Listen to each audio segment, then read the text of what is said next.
নমস্কাৰ, আজি আপোনালোকৰ মাজত লৈ আহিছোঁ শৰীৰৰ বাবে উপকাৰী চাটনি এখন। তাৰ বাবে এয়া ঘৰৰে বাৰীখনৰ পৰা লৈ লৈছোঁ মচন্দৰী পাত। মচন্দৰী পাত শৰীৰৰ বাবে বহুতো উপকাৰী হয়।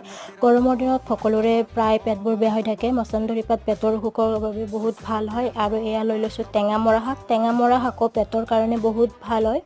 তাৰপাছত এয়া পুদিনাও বহুত উপকাৰী হয়। আৰু লৈ লৈছোঁ মান ধনিয়া পাত আৰু লৈ লৈছোঁ মঠফলাম গছৰ পাত। মঠফলাম গছৰ পাতো বহুত ঠাণ্ডা হয়। ইয়াক মাছৰ সৈতেও আপোনালোকে খাব পাৰে আঞ্জা কৰি।